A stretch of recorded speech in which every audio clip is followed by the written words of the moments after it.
يلا نصلي على الرسول ونسمع قصة النهاردة. واتمنى قبل ما تسمعي القصة يا قلب اختك تحطي لايك للفيديو عشان تدعمين. قصة النهاردة بتحكي عن سالم. سالم شغال على عربية ميكروباص، راجل ارزاق بمعنى صح. سالم كان حظه قليل جدا في الدنيا. سبحان الله، ربنا طول عمره من يوم ما اتخلق وهو يا حول الله يا ربي كان حالته المادية وحشة جدا، واتربى في أسرة فقيرة قوي، وكانت كل حاجة ماشية معاه بالشقلوب. حتى أي حاجة اتمناها في حياته ما كانتش بتحصل، بس كان دايما بيقول يا رب ارزقني، ودايما كان بيدعي ان حياته تتحسن. لكن سبحان الله كان دايما الحظ السيء مرافقه.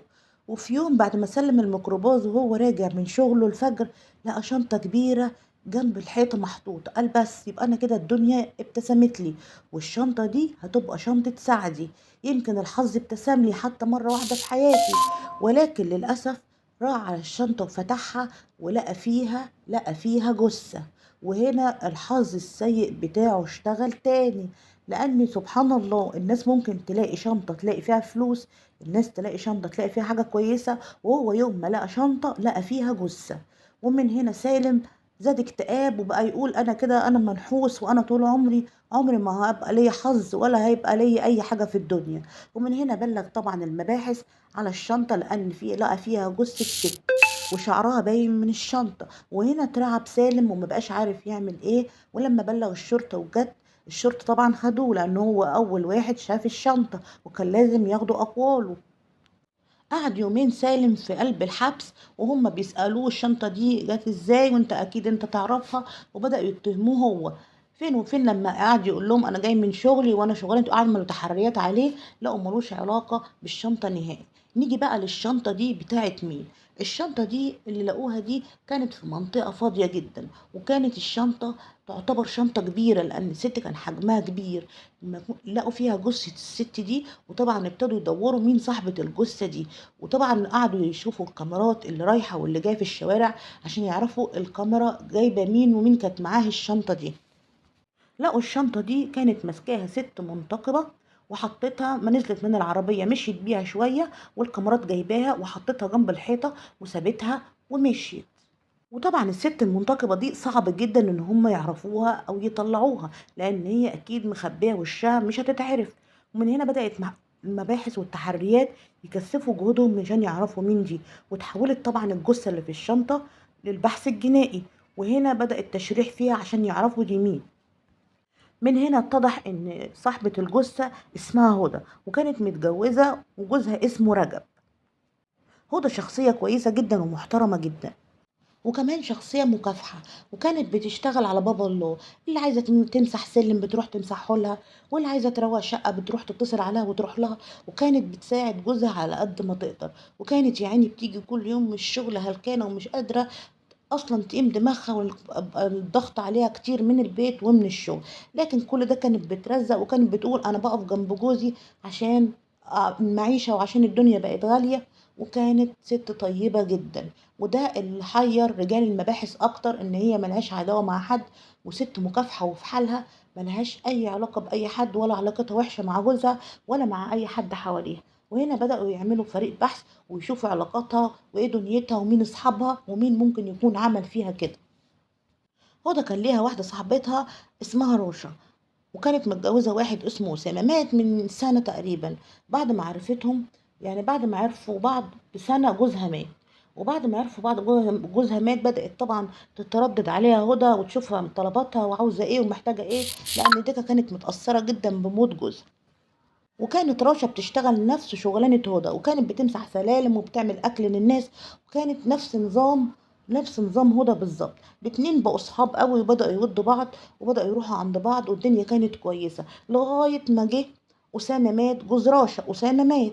وبعدها طبعا هدى بدأت تقف جنب صاحبتها وتروح وتودها وتشوف عايزة ايه وتشوف طلباتها. ومن هنا القصة ابتدت. بدأت راشا تتكلم مع رجب جوز هدى، وبدأت تاخد عليه، وبدأوا في الكلام مع بعض ويهزروا مفيش أي حاجة.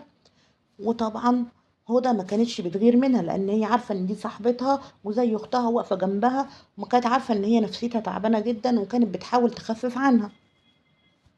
ولما رجال المباحث استدعوا راشا عشان يسألوها عن هدى وعاملة ايه وايه اللي حصل لها.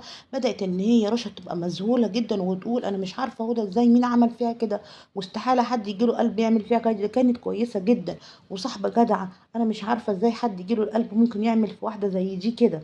وفعلا وخدوا اقوال كمان رجب وقال مراتي ملهاش دعوة بأي حد وملهاش عداوة مع اي حد، وانا مش عارف ايه اللي حصل لها ده وانا لازم اخد حقها.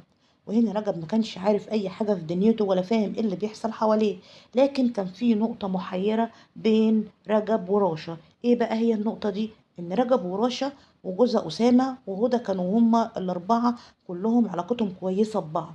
وأول ما اتجوزوا كانوا يعني يعتبروا كلهم أسرة واحدة، كانوا بيروحوا عند بعض ويودوا بعض، هي وجوزها والتانية هي وجوزها. بس طبعا مع مرور الوقت بدأ طبعا رجب يتقرب من راشا وراشا بدأت تميل لرجب، ومن هنا بدأت علاقة بينهم.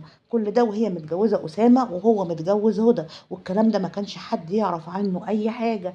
بس بعدها بدأت طبعا هدى تتعامل مع راشا بحرص شوية، بحيث ان هي حست ان هزار جوزها بدأ يزيد شوية معاها وبدأت الموضوع يضايقها. فطبعا رجب بدأ يقول لراشا خلاص انا هخف هزاري شويه، لان انا كده الموضوع مراتي بدأت تاخد بالها من اللي بينا وممكن تبلغ جوزك، وساعتها مش عارفه احنا ممكن نعمل ايه. وهنا راشا اتضايقت قوي، قالت له لا انا اتعودت عليك ولازم تبقى موجود معايا، انت عايز تسيبني؟ قال لها طب هنعمل ايه في جوزك وفي مراتي؟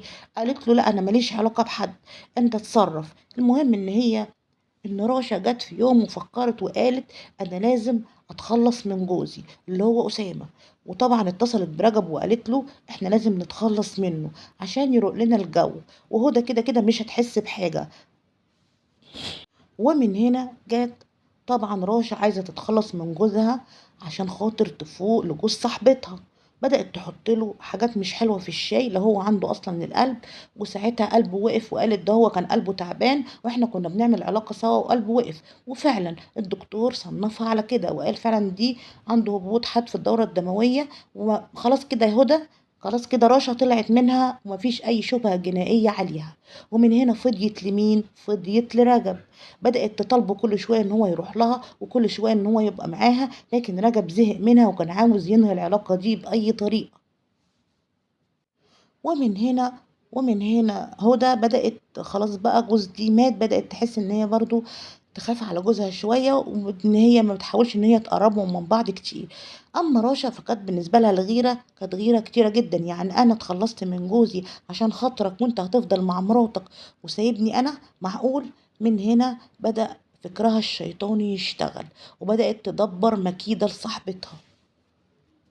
وقتها كان خلاص رجب بعد عن رشا نهائي واتبه لمراته هدى وتاب وقال خلاص انا ماليش دعوه بيها تاني وماليش علاقه، والله يسهل لها بقى وتبعد عني. ومن هنا بدأ يقطع علاقته خالص براشا، ومن هنا استقر هو وهدى وبقوا عايشين حياتهم وملهمش علاقه براشا نهائي. طبعا كل ده وهدى ما تعرفش ايه اللي بينه وبين راشا ولا ايه اللي حصل لأسامة جوز راشا، غير ان هو مات مش اكتر من كده، مات بالسكتة.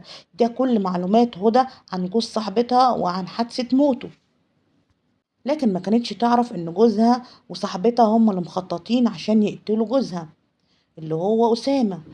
ومن هنا خلاص بدأت تفكيرها الشيطاني ان هي تتخلص من صاحبتها هدى. اتصلت بيها من رقم سنترال غريب وقالت لها انا عاوزاكي في شغل، انا واحده قاعده لوحدي وانا ست كبيره وعايزاكي في شغل ومحتاجاكي تيجي تروقي لي الشقه. ومن هنا طبعا دي طبيعه شغل هدى ان هي تروح، واديتها العنوان وفعلا وراحت. وكانت وقتها رشا لابسه نقاب، لبست نقاب عشان محدش يعرفها. ومن اول ما وصلت هدى الشقه وسالت عن عنوان وطلعته كانت طبعا مدبره لها كل حاجه. راشا خدت شقه ايجار وبدات طبعا ان هي كده تنفذ خطتها. واول ما هدى راحت طلعت الشقة نزلت على دماغها بآلة حادة لما ماتت، وضربة في التانية في التالتة لما كانت خلاص هدى فرقت الحياة. وبكل جبروت راشا شالتها وحطتها في قلب شنطة وفضلت محطوطة في الشنطة ما يقرب من 5 ساعات عبال الدنيا ما هديت تحت وبدأت تنزل بيها. يعني قعدت من جبروتها مع جثة في قلب شنطة 5 ساعات في أوضة لوحديهم. كل ده ولما بدأت تحس إن الدنيا راقت والرجل خفت عن الطريق خدت الشنطة ونزلت واحدة واحدة وركبت ميكروباص وراحت لحتة مقطوعة، الحتة اللي هي لقى فيها لقى فيها سالم الشنطة وحطتها جنب الرصيف جنب الحيطة وسابتها وشوية واختفت من جنب الشنطة خالص، وده اللي الكاميرات كمان جابته. وقتها كان جوزها رجب عمال يدور عليها وعند أهلها وفي كل حتة عشان هي اختفت، وأول مرة كانت تختفي بالمنظر ده، وأول مرة ما يعرفلهاش طريق كده، وهنا قلق عليها جدا. ووقتها طبعا كانت راشا مكبرة دماغها خالص، وكانت عمالة تسأل وتدور كمان معاهم، وكده كأنها ما عملتش أي حاجة، كل ده عشان تبعد الشبهة عنها. لكن لحظهم السيء إن دلوقتي إن راشا طبعا خدوا تليفونها وفتشوا فيه زي ما المباحث بتعمل حاليا، وجابوا تليفون هدى وشافوا آخر مكالمات ليها، ولما اتصلوا بالرقم اللي هو هدى كلمته كذا مرة في اليوم اللي فيه الحادثة ده، لقوا ان الرقم ده رقم سنترال، وعرفوا الرقم ده منين، وخدوا تتبعوا للخط وبدأوا يبحثوا في الموضوع ده ويشوفوا الدنيا فيها ايه. ومن هنا طبعا ما خدوا تليفون راشا لقوا فيه مكالمات كتير جدا بينها وبين رجب اللي هو جوز هدى القتيلة. ومن هنا بدأوا يواجهوهم هما الاتنين بالتليفون والحاجات اللي كانت على التليفون بينهم، وبدأوا يتهموهم هما الاتنين بقتل هدى. وهنا كانت المفاجأة الصادمة ان راشا قالت ان هو انا وهو دبرنا حادثة موت جوزي، وهو كان ليه يد في قتله، ولما هو مات وانا قلت خللنا الجو انا وهو لقيته اتبه لمراته وبدأ يكبر دماغه منه، وقلت لا لازم انتقم من مراته وانا كمان اموتها زي ما جوزي مات عشان هو كمان ما بقاش يدور عليا، وقلت لما تموت هدى وقتها هو هيدور عليا ويرجع لي.